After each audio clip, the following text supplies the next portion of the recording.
میں اس طرف آ رہا ہوں. وہ ایک لفظ ماشاءاللہ بڑے پازیٹیو انداز سے، یہ بہت اچھی بات ہے کہ ہمارا میسج جو ہے نا عوام تک جانا چاہیے.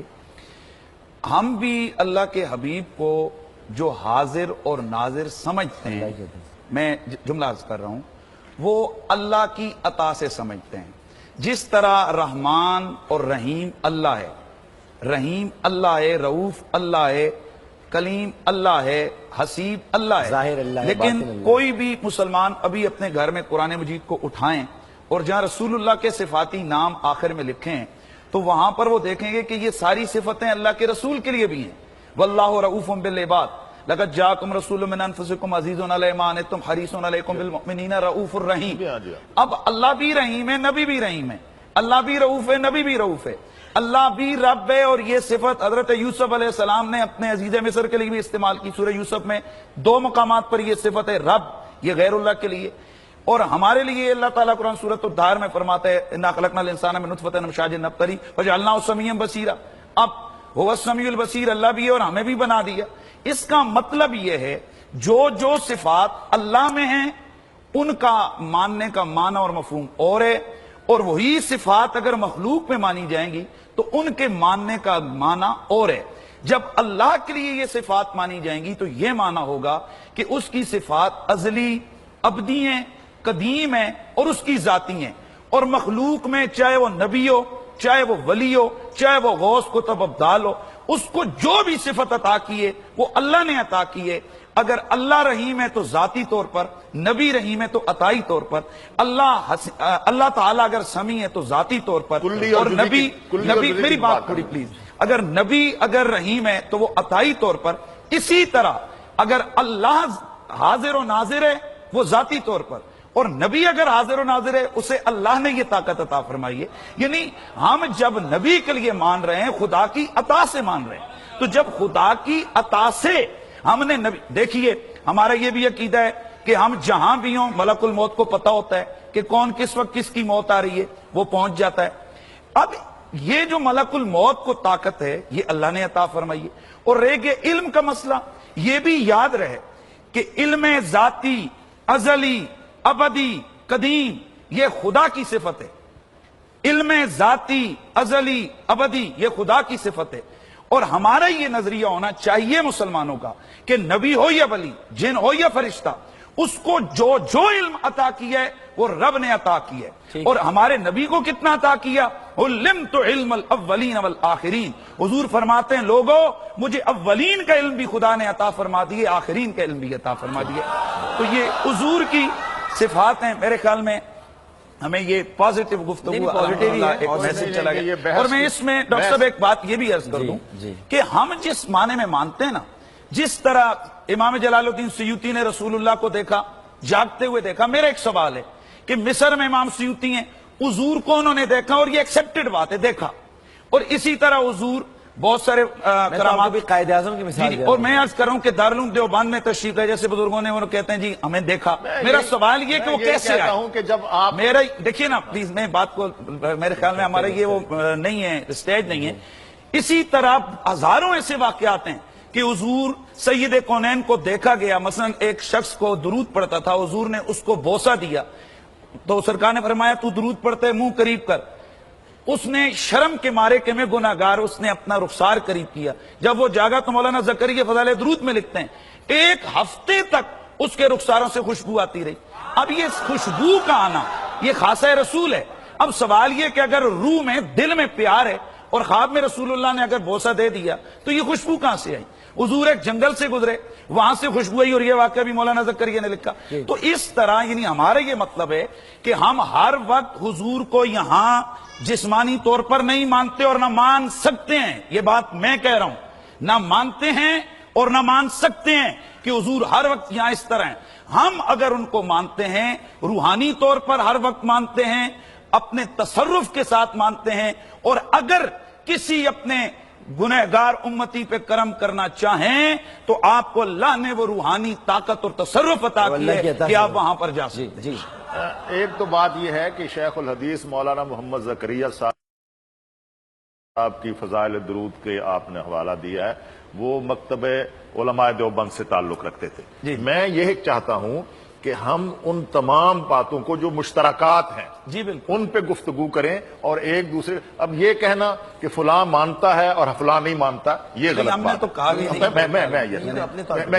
نہیں۔ ایک تو یہ ہے کہ وہ تمام باتیں جو حضور سرور دو عالم صلی اللہ علیہ وسلم کی ذات اقدس سے اور صفات مبارکہ سے تعلق رکھتی ہیں اہل السنت والجماعت میں، اور خاص طور پر احناف میں۔ اہل السنت والجماعت میں بھی تھوڑی سی جو تفریق ہے وہ احناف اور غیر احناف کی بنتی ہے۔ احناف میں عقیدہ بالکل متفقہ چلا جا رہا ہے، اور ہمیں اس پر البتہ یہ ہے کہ ایک بات ہے عوام الناس کی، عوام کی جب تک ہم اصلاح نہیں کرتے، ان کو تربیت نہیں دیتے، وہ یہ سمجھ رہے ہیں کہ جتنے اختیارات اللہ کو ہیں اتنے ہی اختیارات کسی اور۔ ایسا نہیں، میں یہی عرض کرتا ہوں کہ کلی جزی کی بات بھی ہمیں بتانی چاہیے کہ کلی طور پر اختیار بے شک سب کے سب اللہ کے پاس ہیں، علم بھی اس کے پاس ہے، اور اللہ تبارک و تعالیٰ نے اصل میں علماء کے لیے یہ بات ہو تو پھر یہ بھی بات ہو جائے گی کہ کیا اللہ کے لیے لفظ کلی استعمال کیا جا سکتا ہے؟ اعلیٰ حضرت نے ایک لکھا ہے، فاضل بریلوی نے یہ لکھا ہے، بحث کو یوں ختم کریں جی کہ اللہ کی عطا سے حضور کو فاضل بریلوی نے یہ لکھا ہے کہ اللہ تبارک و تعالیٰ کے علم کے مقابلے میں پیغمبر دو عالم صلی اللہ علیہ وسلم کے علم کی کیا حیثیت ہے، ذرے اور آفتاب، اور میں نے اس کو تھوڑا سا واضح کرنا چاہیے تاکہ عوام اعلیٰ حضرت امام اہل سنت امام احمد رضا فاضل بریلوی نے حضور اور اللہ کے علم کے حوالے سے جو عقیدہ دی ہے، جو اہل سنت کا متفقہ عقیدہ ہے، وہ یہ ہے کہ اللہ کا علم ذاتی، ازلی، ابدی اور لامحدود ہے، اور نبی علیہ السلام کا علم محدود، عطائی اور مخلوق ہے۔ اور اللہ کے علم اور نبی کے علم کا اگر تقابل کریں تو یوں بھی ہم مثال نہیں دے سکتے کہ اللہ کا علم 7 سمندر کی طرح، اور یہ دولت المکیہ کے اندر یہ کہ اللہ کا علم 7 سمندر کی طرح، اور اس کے مقابلے میں رسول اللہ کا علم اتنا بھی ہم نہیں مانتے جتنا ایک چڑیا چونچ میں پانی لیتی ہے۔ لیکن یہ بھی ختم نہیں ہوئی بات، ہمارے عقیدے کی یہ بات ختم نہیں ہوئی ہے۔ اگلا جی جملہ ہے اس کا کہ اتنا بھی ہم نہیں مانتے، یعنی اللہ کا علم 7 سمندر، اس کے مقابلے میں رسول اللہ کا علم جو ہے وہ چڑیا کی چونچ میں پانی کے قطرے جتنا بھی، ہم اس کی تمثیل نہیں دے سکتے۔ لیکن اس کے مقابلے میں اللہ کے رسول اور باقی تمام انبیاء، شہداء، اولیاء، ملائک، جمیع مخلوقات اور رسول کے علم کا اگر تقابل کیا جائے تو رسول اللہ کا علم 7 سمندروں کی طرح، اور اس کے مقابلے میں تمام نبی، تمام ولی، تمام شہید، تمام ملائکہ، ان کا علم اتنا بھی نہیں ہے جتنا چڑیا کی چونچ کے مقابلے میں پانی کا قطرہ۔ اب یہ اصل معاملہ ہے کہ ہم رسول اللہ کے لیے جب بات کریں تو ان کی شان کے مطابق، اور اللہ کے لیے بات کریں تو ان کی شان کے مطابق۔ تو جب رسول اللہ کے لیے ہم بیان کریں تو ہم یہ نہ کہیں کہ حضور کو آگے کا علم نہیں، حضور کو پیچھے کا علم نہیں، حضور کو اتنا نہیں۔ اس سے ہمارے بزرگ یہ سمجھتے ہیں کہ یہ محدود کر دینا اس حوالے سے، اور یاد رکھیں ہمارے عقیدہ جو ہمارا علم غیب کلی کا عقیدہ ہے وہ معدومات کا عقیدہ نہیں ہے، وہ موجودات کا عقیدہ ہے۔ یہ بڑی عام بات ہے، اس کو غلط ملت کیا جاتا ہے۔ اور اس حوالے سے میں ڈاکٹر صاحب یہ بھی کہوں کہ میں دعوت دوں گا کہ اس حوالے سے مولانا اشرف علی تھانوی صاحب نے اپنی زندگی کی جو آخری کتاب ہے اس کے اندر سیم یہی باتیں لکھی ہیں جو ہمارا عقیدہ ہے، تو اس کو اپنا لیا جائے تو میرے خیال میں اس میں یہی کہہ رہا ہوں کہ جب مولانا اشرف علی تھانوی بھی یہی کہہ رہے ہیں اور مولانا احمد رضا بھی یہی کہہ رہے ہیں تو پھر یہ جنگ کیا ہے؟ جنگ کو ختم ہونا چاہیے۔ ڈاکٹر صاحب میرا جملہ مکمل، جنگ ان لوگوں کے ساتھ ہے جو کہتے ہیں نبی کو پیٹھ کے پیچھے کا بھی پتہ نہیں، جو کہتے ہیں کہ جتنا علم، وہ جو کہتے ہیں کہ جتنا علم ملک الموت اور شیطان کو معاذ اللہ اتنا بھی نبی کو نہیں ہے، ہماری جنگ ان سے۔ ملک الموت اور شیطان کے علم کے ساتھ حضور کے علم کا موازنہ کر کے مثال دینا، اس سے بڑی کوئی توہین نہیں ہے۔ اچھا یہ آپ ہی کی کتابوں میں دیکھیے، یہی تو کتابوں پہ نہیں، اگر آپ ان کتابوں پہ آئیں گے یہ سٹیج نہیں ہے، میں ان کتابوں پہ بھی آپ کے ساتھ گفتگو کرنے کے لیے تیار ہوں۔ وہاں کیا ہوا مولانا، وہاں کیا ہوا کہ ان کتابوں میں جو کچھ آپ نے کہا اس کے رد میں اگر کہا گیا تو آپ نے کہا جی کہ یہ ہو گیا. دیکھیے کتابوں آپ لوگوں کی کتابوں کی وجہ سے ہم اتابوں میں پڑے ہوئے ہیں. ابھی بات یہ ہے ہم تو متفقات کی اور مشترکات کی بات کرتے ہیں. اچھا اب یہ بات ہے نعرے لگائیں نعرے یا رسول اللہ. تمام فرشتوں تمام جنات حتیٰ کہ تمام ولی غوث کتب ابدال تمام انبیاء کا علم ایک طرف ہو, حضور سرور دو عالم صلی اللہ علیہ وسلم کا علم ان سے زیادہ یعنی آپ اس بات کو گستاخی مانتے ہیں کہ جو آدمی یہ کہے کہ حضور کا علم دیکھیے شیطان اور ملک الموت کے علم سے کم ہے, وہ گستاخی ہے. میں اس پر آپ کے ساتھ گفتگو کروں گا. میں صرف اتنا پوچھ رہا ہوں اس میڈیا کے سامنے کہ گستاخی ہے. دیکھیے حضور صلی اللہ علیہ وسلم میں سوال پوچھ رہا ہوں کیا مولانا گستاخی ہے؟ میں بتا رہا ہوں. آپ پہلے کہہ چکے کہ گستاخی ہے. میں بتا رہا ہوں یہی تو پوری 100 سال کی جنگ ہے کہ یہ گستاخی ہے. آپ میری بات سن تو لیں. اور الحمدللہ ڈاکٹر صاحب آپ کے آج کے اس منچ پر, آج کے اس اسٹیج پر یہ بات بھی کلیئر ہو گئی کہ ہم تو ٹھیک کہہ رہے ہیں. علماء دیوبند حضور سرور دو عالم صلی اللہ علیہ وسلم کے علم کو ثابت کرنے کے لیے شیطان کے علم کو یا ملائکہ کے علم کو یا کسی اور علم کو موازنے کے طور پر پیش کرنا حضور کی بے ادبی سمجھتے ہیں, حضور کی گستاخی سمجھتے ہیں. اور جس عبارت کی طرف آپ اشارہ کر رہے ہیں, حوالہ دے رہے ہیں, میں نے وہ ایک لفظ پڑھا ہوا ہے.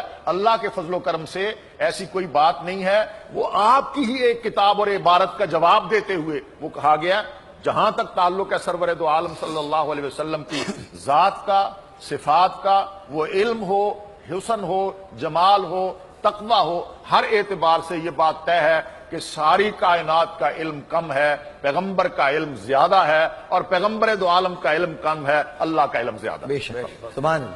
یعنی حضور نہ بڑے بھائی جیسے ہیں, سب سے بڑی نہ بات کسی عالم جیسے ہیں, نہ کسی اور جیسے. اس کا مطلب ہے حضور اللہ کی مخلوق میں بے مثال اور بے مثال. بڑے بھائی کی بات کیا ہے, یہ تو حضور سرور دو عالم صلی اللہ علیہ وسلم یعنی نہ گاؤں کے چودھری جیسے, دیکھیے آپ اشتباہ نہ پیدا کریں, کسی جیسے نہیں ہیں, وہ بے مثل و بے مثال ہے. حضور سرور دو عالم نے خود حضرت عمر رضی اللہ تعالیٰ عنہ سے اخی کا لفظ کہا ہے. ٹھیک ہے, اخی کا لفظ حضور سرور دو عالم نے خود کہا ہے کہ اے عمر جاؤ تو اپنے بھائی کو بھی اپنی دعاؤں میں یاد رکھنا. لیکن اس کی بنیاد پر یہ سمجھنا کہ جس طرح ہم اپنے بڑے بھائی کا احترام کرتے ہیں, الیاذ باللہ حضور کا بھی اتنا احترام کرتے ہیں, یہ نہیں ہے. یہ الزام ہے, یہ تہمت ہے. اس تہمت کو واپس لیں. اچھی بات, آج اس تہمت کو واپس لیں. ہم کہتے ہیں بھائی کیا ہوتا ہے, ماں, باپ, بہن, بیٹی, ساری کائنات جو ہے وہ قربان ہے پیغمبر دو عالم کی جوتیوں پر. سبحان اللہ, پیغمبر کی جوتیوں پر, سبحان اللہ, سبحان اللہ. پیغمبر کی ذات کو الگ دیکھیے, پیغمبر کی جوتیوں پر قربان ہے. یہ تہمت جو ہے کہ اپنے بڑے بھائی کی طرح حضور آج ختم ہو گئی ہے, یہ تہمت آپ واپس. سبحان اللہ, سبحان اللہ. ختم ہو گئی نا, ختم ہو گئی. میں اپنی بات بتاؤں, بہت اچھی بات. میں بھی تو کچھ کہہ دوں. ڈاکٹر صاحب میں آخری ایک بات کر کے آپ کہہ دیجیے. پہلی بات یہ ہے کہ بھئی بڑے بھائی جیسا ہونا, یا حضور کو یہ کہنا کہ حضور کا اب عوام کے سامنے اس طرح سمجھنا چاہیے جیسے گاؤں کا ملک اور چودھری ہوتا ہے, یا حضور کا ادب اتنا کرنا چاہیے جتنا بڑے بھائی کا کیا جاتا ہے. اگر زیادہ کیا جائے تو یہ شرک ہے.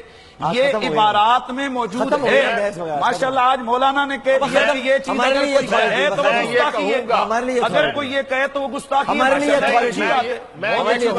ہم تو یہی کہتے ہیں, یہی تو 100 سال سے کہہ رہے ہیں کہ جو آدمی یہ کہے وہ گستاخی ہے. مفتی صاحب ہمارے لیے یہ اتھارٹی ہے کیونکہ یہ ان کے نمائندے ہیں. میں بتا دوں نا, کیونکہ ان کے نمائندے ہیں جن سے ہم سب پیار کے, مولانا سمیع الحق صاحب, اور یہ سب سے بڑی درسگاہ ہے اکوڑا خٹک. جب یہ وہاں سے کہہ رہے ہیں تو سمجھ لیں یہ مسئلہ حل ہو گیا. بس ہو گئی ختم. ماشاءاللہ میں آپ کو سلام کرتا ہوں ڈاکٹر صاحب, زبردست بات, اتنی بڑی بات, ایک بہت بڑی بات آج حل ہو گئی. نبی کے بارے میں کشف المحجوب کی